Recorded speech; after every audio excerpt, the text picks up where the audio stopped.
चलते चलते कुछ रोग बीमारी आ गया, कुछ दुख तकलीफ है, उसका दरबार में समाधान है। आप माता जी का आराधना विनती प्रार्थना कीजिए।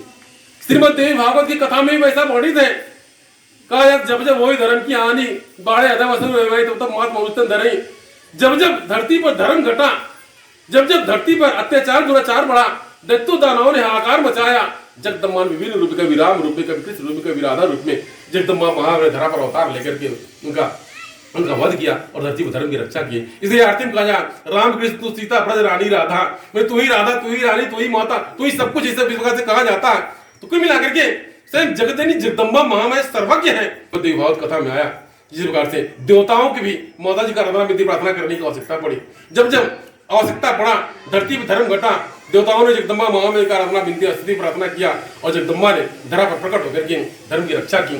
कहा जाता है जगदम्बा यह शक्ति हमेशा धर्म के शरण में, हमेशा धर्म के साथ रखती है। श्रीमद् भागवत कथा में पढ़े थे, जब परीक्षित को तक्षक नाग ने डस लिया, राजा परीक्षित राजा थे, उनकी अकाल मृत्यु हो गई। उनके युवराज का नाम यानी जन्मेजय था, वह 11 वर्ष का अल्पायु था, उसको राजा बनाया गया। अब क्या था, राजा परीक्षित की जीव आत्मा चारों तरफ भटक रहे थे। अब इसके बाद तमाम पूजा पाठ कराया गया, अनेकों प्रकार से पूजा पाठ कराया गया, लेकिन फिर भी उनकी प्रेत आत्मा से उनको मुक्ति नहीं मिला, शांति नहीं मिला। कई दिनों तक यह ज्ञान आहुति पूजा पाठ हुआ, लेकिन उनकी जीव आत्मा प्रेत आत्मा से मुक्ति नहीं हुआ, वह मतलब यानी ये मुझको छुटकारा नहीं मिला। कई दिन पूजा पाठ करने के बाद में राजा जन्मेजय को मन में आया कि मतलब कई दिनों से मैंने पूजा पाठ हवन आहुति हो रहा था, तमाम देवताओं का पूजा पाठ हो रहा था, लेकिन फिर भी कोई समाधान नहीं हुआ। जिस प्रकार से आप भगत कहते हैं हम पूजा पाठ करते थक गए, हार गए, कितना पूजा पाठ करा, कितना कहाँ गए, लेकिन फिर भी समाधान नहीं होता।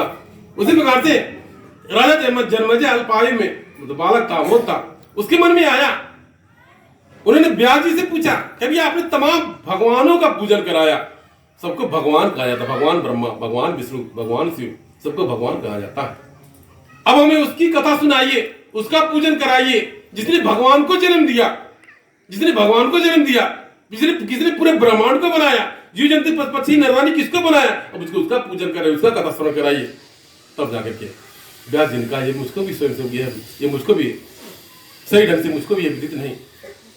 इसके बाद में उन्होंने कहा जिस प्रकार से आज तुम्हारे मन में यह प्रश्न उत्पन्न हुआ, उसी प्रकार से मेरे मन में यह प्रश्न उत्पन्न हुआ, ये पूरे ब्रह्मांड का रचयिता कौन है, जीव जंतु पक्षी नर नारी किन्नर गंधर्व सर्व, इसको किसने बनाया।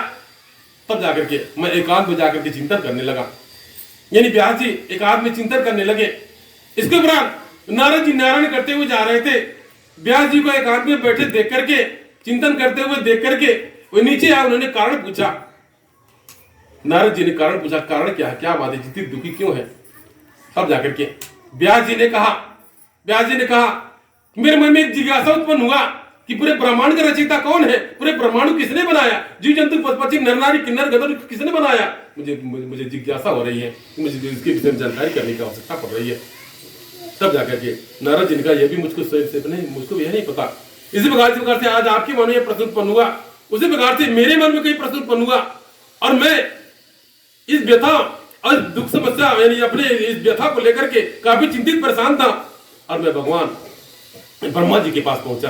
ब्रह्मा जी के पास पहुंचने के बाद में तब जाकर के उन्होंने भी बताया, यह भी मुझको ठीक से पता नहीं है, कथा विस्तार है लेकिन आप समझने का प्रयत्न करेंगे।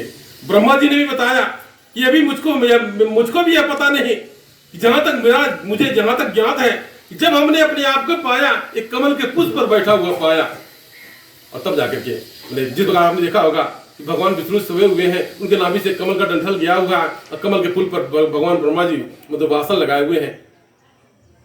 ब्रह्मा जी ने कहा मैं अपने आप को जब पाया, जब मुझे होश आया, अपने आप को देखा, मैं कमल के पुष्प पर बैठा हुआ था।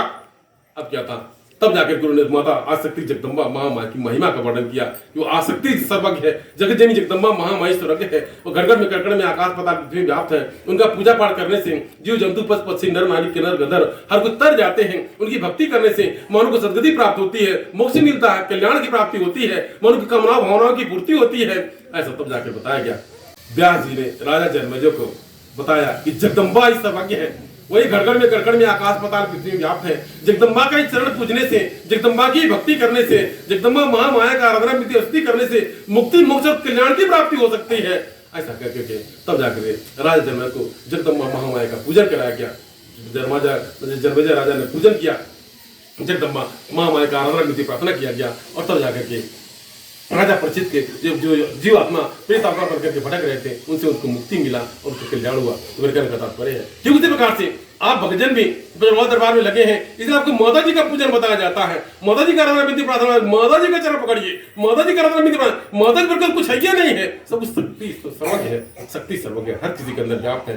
तो आप भक्तजन उस शक्ति की आराधना विधि प्रार्थना में लगते हैं, आपको समझने की आवश्यकता है। आपने अगर पूजा पाठ कराया, आप विचलित न होइए, आप पर धीरे धीरे दया कृपा बनती रहेगी, आपको घबराने विचलित होने की आवश्यकता नहीं है।